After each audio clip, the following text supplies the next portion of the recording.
All right, guys, today we are going to talk about function transformations, which, if you remember when we were talking about our absolute value graphs, this is very, very similar.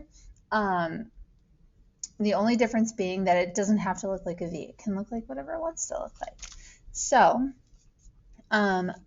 if we take a look at our function, in general, our equation is going to be a f of x minus h plus k like this. So should look super similar to our absolute value. There's a fly buzzing around here and it's going to annoy me. Sorry. Should look very similar to our absolute value function. The only difference being this f of x, like the f part. So that's just our function notation. The f part right here just stands for the function shape. So kind of whatever is happening to x is giving the function its shape. So the function's shape. So like when we replace that f of x with the absolute value bars, that turned it into a v. Actually, if you remember, maybe I'm going to make little notes of this. So when we had a absolute value x minus h plus k, that was a v graph. We've actually had an equation that looked like this already. A parenthesis x minus h plus k. That's my point slope form. And that one, because there's just parentheses around it, is just a line. We're going to look at lots of different functions this year that are in this form. And so whatever is happening around the x is giving it its shape. Okay? It can even be a really weird shape, kind of like we saw in the Desmos that hopefully you did. Okay, so if we talk about each little piece on its own, I'm going to start with the one that I think is the easiest, I guess. And so let's start with, if I just have f of x, oops, this is going to bug me, plus k. So taking a look at just the k value here and what it does on our graph. And what the k value does, or the things that we should notice about k, is that k is being added or subtracted outside the function. So it's not inside with x, it's outside. Okay, and so if we take a little look inside, the way we can describe that is that it moves the function up and down, up when it's positive, down when it's negative. So two quick little examples. If I saw something like f of x minus 4, I would say that this moved down 4. Oh my word, down 4. Or if I saw something like f of x plus 7, I would say that this moved up 7. Okay, and now this might get a little confusing, but in here we have our f of x function.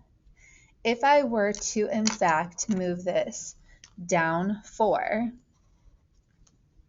I would look for some key points. So like right here, this is kind of a key point to me just because it's crossing through a nice crosshair point. And so we're going to take this whole function and just move it down 4. So I'm going to take this point and go 1, 2, 3, 4. And then this is another nice key point because it's kind of the top. So I can go 1, 2, 3, 4. This is another good one. 1, 2, 3, 4. And the bottom, 1, 2, 3, 4. And then we could take this one and go 1, 2, 3, 4. And then we sort of just reconnect the dots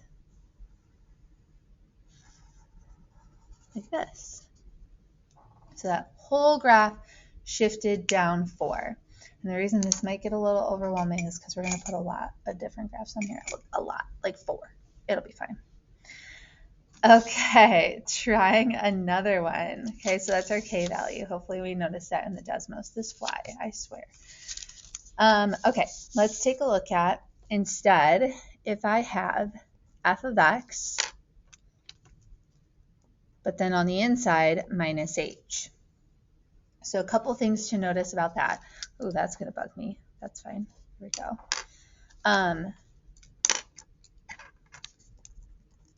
H is add or subtract, but this time it's inside the function.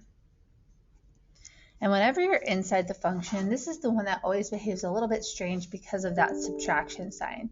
Like if you recall with the absolute value, when you looked inside, if it said x plus 2, it actually moved to negative 2. Or if it said x minus 5, it actually moved to positive 5. So this always kind of behaves opposite. Okay, so we open this one up now. This is going to move us left and right. When you're just looking at the function, though, I like to think, okay, left is actually going to look positive. Oop, my face is over it. And right is actually going to look negative. Even though technically you are putting a negative number in there to move it left, it just double negatives and makes a plus. So two quick little examples like that. If I saw f of x minus 3, I could describe that as moving right 3. Or if I had f of x plus 5, I would say that that is left 5. Alrighty, let's try a couple like that.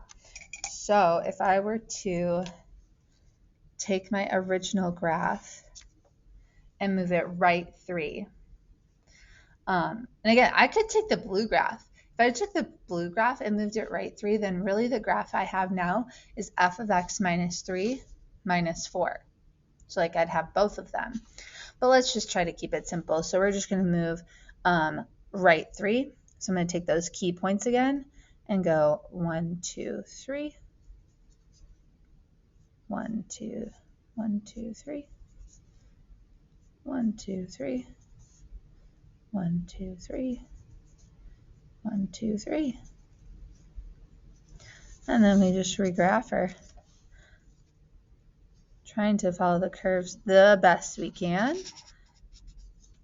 So like if you notice, it still has the same shape overall. It just all got shifted to the right 3. Okay. The last one that we really need to talk about is A. And I kind of like to talk about A in two different ways because it's kind of doing two different things. If you remember, we talked about A being slope. However, sometimes I feel like we get confused because of the negative stuff. So if I have, let's get another fun color here, A, and then f of x. Okay. If A is positive, let's talk about that first. If A is positive, oh, I should also mention too, A is multiplied outside. So that's important. Same thing over here. A is multiplied outside, which is different than added or subtracted. It just helps us know if I'm looking for a 0 or looking for a 1 if I don't see the things.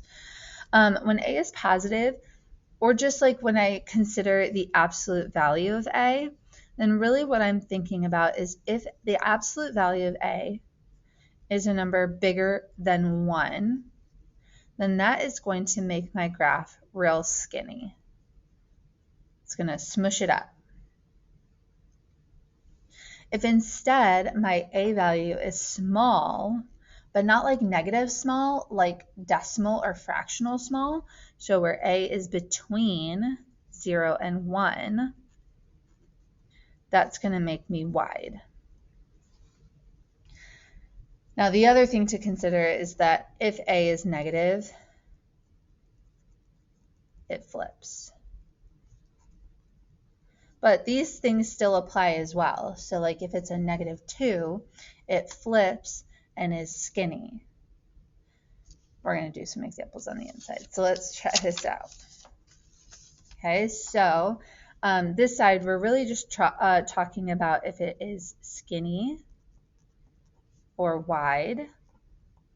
And so if I had, for example, 3f of x, I would say that that is skinny because 3 is bigger than 1. Or if I had 2/3 f of x, then I would say that that is wide because 2/3 is less than 1. Oh my goodness, that's all crooked. Now the other thing to consider is if I have negative f of x, that just means we flipped. But if I had something like negative 2f of x, then this is flipped because of the negative and skinny because of the 2. So here's what I'm going to actually do for this one. I am just going to overall graph that one so that we don't have 4 graphs on there. We're just going to go with the one. This friggin' fly. So we're going to flip it and make it negative, or flip it and stretch it by 2. So I do literally what this says. Like I multiply the thing by 2. Now this one here, this key point that I was using, that's at 0. And 0 times 2 is still 0. So that stays.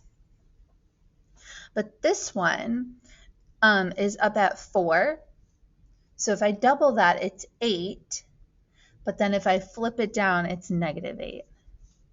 So it's coming all the way down here. The next key point I did here was still at 0, so that's going to stay. But this point was at negative 4, so if I double that, that's negative 8, but then when I flip it, it puts it up at positive 8, so it's just like flipping everything over. This 0 is going to stay. And so if we sketch this guy back out, hopefully it makes sense and feels good that everything just got flipped over and stretched out. It's kind of hard to see because of these silly highlighters that I'm using are kind of light colors, but there we go.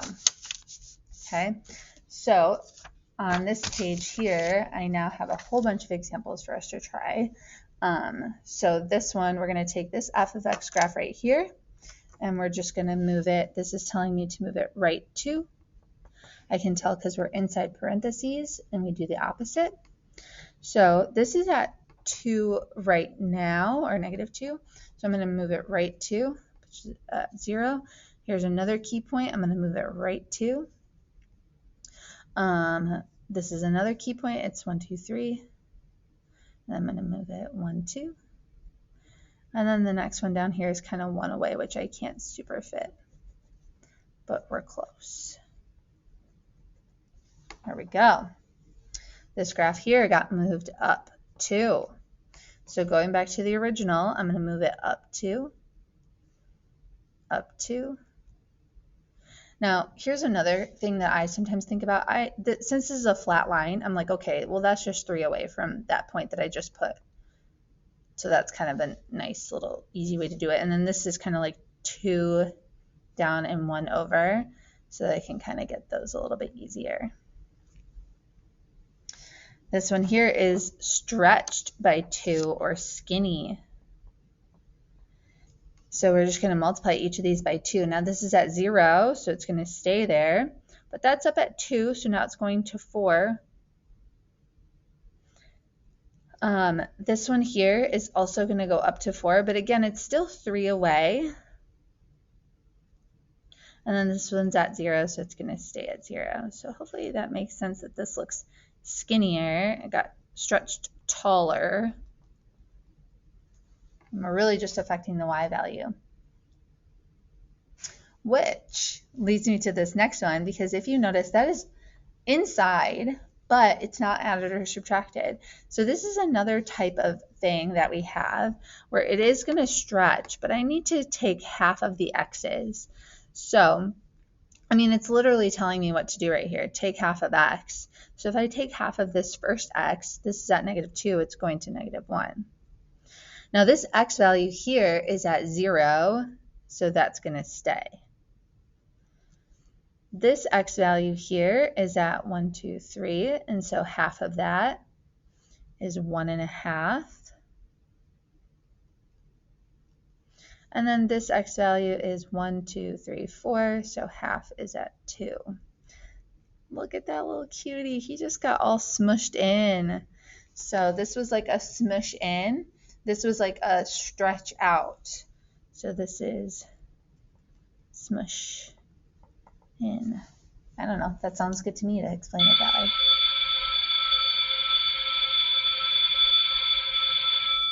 Now, last but not least, this one's just got a negative out front, so we're just going to flip it. Now, I wish I would have put one more on here just to show you guys that we can do all these things at once. You don't necessarily have to only do one transformation at a time.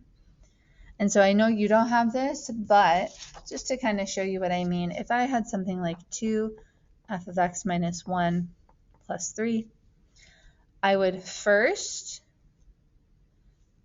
stretch it or multiply by 2, because we should follow order of operations. And then I would do the movement. So second, move. And you can kind of move them at the same time. And in this case, you're going to move right 1 and up 3. So you can kind of do, you know, your right 1, up 3, and put them where they need to go. But you should always stretch first, like follow order of operations, and then move, because this is multiply and that's addition, subtraction. That's why that goes first. So good luck. Hopefully it goes okay, guys.